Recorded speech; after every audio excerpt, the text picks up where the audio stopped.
Good afternoon, B39 Source. This is Mark signing in for my garage. The video that you saw previously, that clip, was this Z3 with an N52 engine overheating on the Parkway here in New Jersey, in which case I stopped and I had it towed back. Now, to diagnose the overheating problem, let me just give you a little bit of background. This car has almost total cooling system overhaul. Just last year I replaced the radiator, all the hoses, the reservoir there. 20,000 miles ago, that's the first cooling system part that failed was the water pump. Then I switched that out, and just last year, that was probably not even 3,000 miles ago, because I stored this car over the winter. I switched out everything else.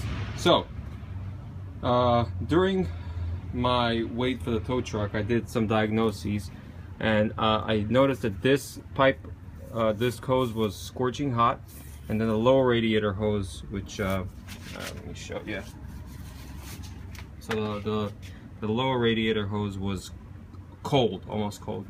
So I thought to myself, yes, the thermostat is shut closed, because I did the stupid thing of filling the system with tap water and coolant and leaving it over the air. So I thought that was the problem. I opened it up at home. This is the 1-year-old thermostat. It was full of debris and calcification, and I cleaned it. I cleaned it probably, this is like 10% out of the 90% of calcium deposits that this thermostat had. I cleaned it out. I thought I was going to reinstall it, but then I went with buying a new one, because these units come as a whole thing.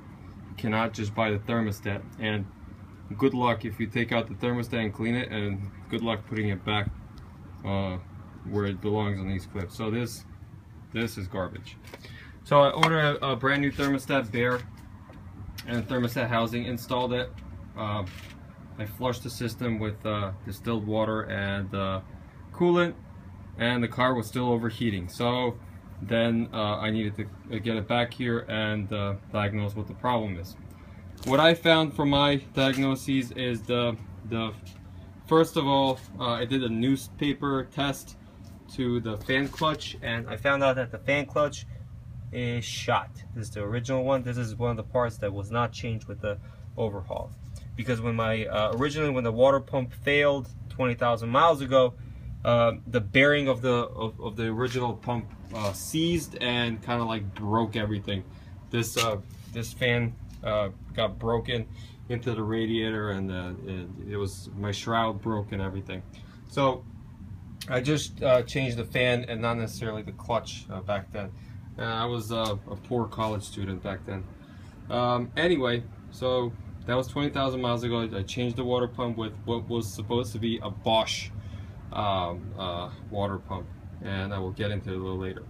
Next thing I found out that was wrong with this car, it was that a year ago when I installed the new radiator, I did not secure this switch. This is the electric fan switch. I did not secure the connection well enough, and this thing was not working. So to diagnose it, I took out the connector here, and I took a wiring, and I tripped the two holes, and I noticed that the fan started blowing. You need to put the ignition on the second position, and then trip the 2 out of the three terminals. So these 2 you trip with the wire, and you have the first speed going on, and then you trip the top one and the other one here to have the second speed of the fan blowing. So that turned out to be okay.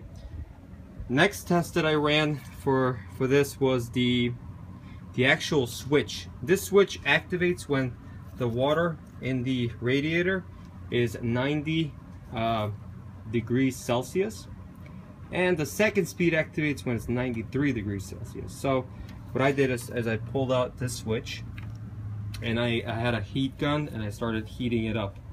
and I noticed that with the connector in, I noticed that the E-fan was engaging when it's supposed to engage. So that was perfect. Now, what is the problem? So we found two problems now, but they do not play a main role in cooling the car. They are only accessory coolers of the car. So I had a desire to pull out the water pump, see what's going on, because the thermostat is okay. Now there's a new thermostat here I just installed, so that wasn't the problem because the car was still overheating. I had two kind of problems with the E-fan and the clutch, but I was not satisfied with that, because still when I drove the car, this pipe was still scorching hot and the one was cold.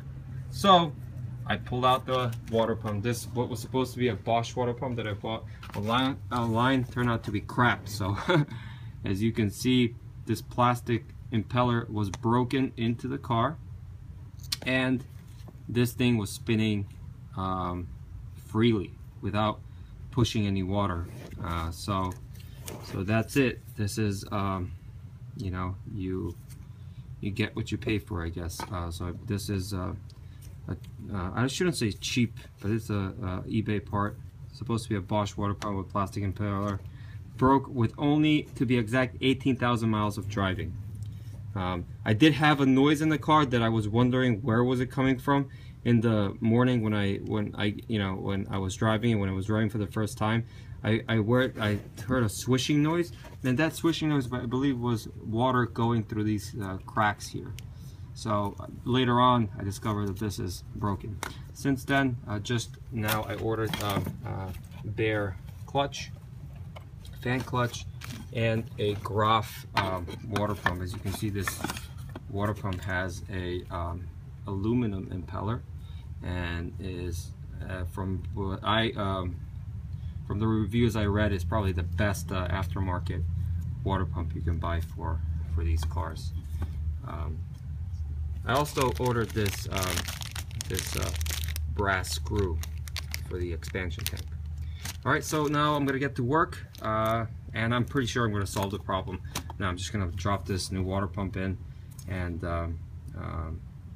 fill it up with the coolant and the distilled water, and get on with my life. Thank you for watching Inky 39 Tours. This is Mark signing out. Let me know if there's any questions. Bye bye.